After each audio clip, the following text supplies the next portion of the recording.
Coding San చంద్ర గారు ex service man. ఆయన ప్యాషనేట్గా సినిమాకి ఫీల్డ్ రావాలనేది ఫుల్ఫిల్ అయింది.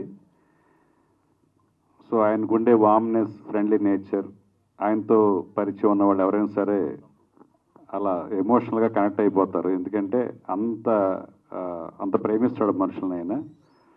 సో అదే ఫ్రెండ్లీ నేచర్ అంటే ఒక లైక్ ఏ బ్రదర్ లాగా శాన్ చంద్ర బాగా కావాల్సిన మనిషి. కాబట్టి నేను 3 days నుంచి నిద్రలేదు నాకు, మా డాడ్స్ డే ఈవెంట్ వల్ల. కానీ ఇక్కడికి అంత ఇంపార్టెంట్ కాబట్టి వచ్చాను. సో ఆయన చెప్పినట్టు నేను చేయిపట్టి నడిపించిన సినిమా ఏం కాదు, వాళ్ళు బ్రహ్మాండంగా ఎఫర్ట్ చేసి ఎప్పటికప్పుడు రష్ చూసుకుంటూ మళ్ళీ బెటర్మెంట్ చేసుకుంటూ మా బ్రహ్మాండంగా ఒక కమర్షియల్ ఆస్పెక్ట్లో మాస్ ఫిల్మ్ ఎటువంటి ఎలిమెంట్స్ ఉండాలి అవన్నీ కూడా ఎప్పటికప్పుడు ఎక్కడ కాంప్రమైజ్ కాకుండా మూర్తి గారు ఇందాక అందరూ చెప్పినట్టు దహనం లాంటి ఒక హాఫ్ బీట్ ఫిల్మ్ తీసిన డైరెక్టర్ ఇలాంటి ఒక కమర్షియల్ ప్యాక్డ్ ఫిల్మ్ చేసినట్టు ఎవరు నమ్మరు.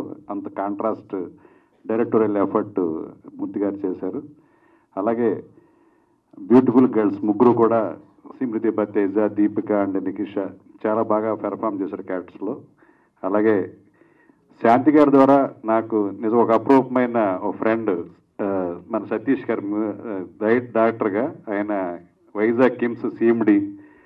ఇందాక చెప్పినట్టు ఆయన మ్యూజిక్ డైరెక్టర్ అవ్వటం అంటే మంచి ఆర్ట్ ఫీల్డ్లోకి రావడం, అంటే పెయింటర్గా, లిరిసిస్ట్గా, మ్యూజిక్ డైరెక్టర్గా ఆయన ఈ కళా ప్రవేశం చేయడం అనేది నిజంగా దాని ద్వారానే మాకు పరిచయం అయ్యి మంచి ఫ్రెండ్ అయ్యారు ఆయన. సో ఆయనకి, అలాగే మూర్తి గారికి, అలాగే ఈ సినిమా పనిచేసిన ఆర్కే దహనం చాలా బ్యూటిఫుల్ ఆర్టిస్టిక్గా తీశాడు సినిమాటోగ్రఫీ. ఈ సినిమాని మంచి కమర్షియల్ వేలో ఆయన చేయటం, ఆయన కూడా మంచి పేరు వస్తుంది. అలాగే జేపీ చాలామంది టెక్నీషియన్స్ని ప్రొడ్యూస్ చేశాడు దీనికి, దాని ద్వారా చాలామంది మంచి టెక్నీషియన్లు ఇందులో యాడ్ అయ్యారు. అలాగే శ్రీధరన్ గారు, ఆయన లో ప్రొఫైల్ ఉండడం తెలియదు, చాలా డిఏ, చాలా ఒక బడ్జెట్ ఫిలిమ్స్కి చాలా తక్కువ ఎకానమీలో ఆయన మంచి డిఏ వర్క్ చేస్తారు. చాలామందికి ఆయన గురించి తెలియదు, కానీ ఆయన డెఫినెట్గా ఆయన గురించి తెలిస్తే మాత్రం చాలా ఫిలిమ్స్ క్యూ కడతాయి. చాలా బ్రహ్మాండంగా డిఏ చేశారు. అలాగే మా పూర్ణాచారి నా మంచి పరిచయం, నాకు కూడా 2-3 సార్లు వేరే సాంగ్స్, సినిమాకి సంబంధం లేని సాంగ్స్ రాశారు. ఒకరోజు నైట్ అవుట్ చేసి ఒక సాంగ్ రాయించాం కిమ్స్ వాళ్ళకే. సో టార్చర్ పెట్టాం నైట్ అంతాను.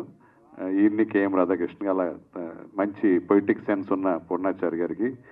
అలాగే పాపం శ్రవంత్ ఇందా నుంచి భయపడతా ఉన్నారు. ఇంకో కొత్త యాంకర్, మేల్ యాంకర్ వచ్చారు సత్యప్రకాష్. పాపం కొట్టకండి సత్యప్రకాష్ గారు, కొట్టకండి శ్రావంత్కి యాంకరింగ్లో పోటీ వచ్చని భయపడుతున్నారు.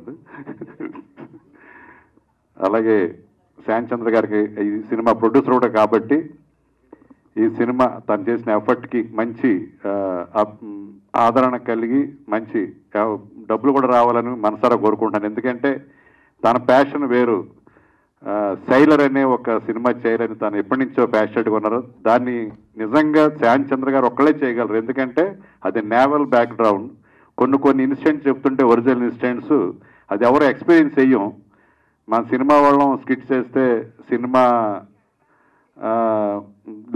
ఫీల్డ్లో జరిగే కొన్ని ఇన్సిడెంట్స్ ఎలా అయితే మనం మాత్రమే చేయగలం, బయట రైటర్స్ రాయలేనివి. ఆ సినిమా నిజంగా ఆయన చేస్తేనే దానికి న్యాయం జరుగుతుంది. ఎందుకంటే కొన్ని ఎక్స్పీరియన్స్లో మనకు తెలియదు బయట ప్రపంచంలో.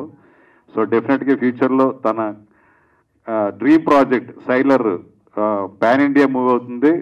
డెఫినెట్గా నెక్స్ట్ సినిమా ద్వారా తనేంటో ఈ భారతదేశాన్ని తెలిసేలాగా ఆ సినిమా నిర్మించాలని, నటించాలని కోరుకుంటూ ఈ డర్టీ ఫెలో కమర్షియల్ సక్సెస్ అయ్యి ఆయన సైలర్ అనే డ్రీమ్ ప్రాజెక్టు ఫుల్ఫిల్ అవ్వాలని కోరుకుంటూ అందరికీ, టీం అందరికి కూడా ఆల్ ది బెస్ట్ చెప్తూ థ్యాంక్ యూ.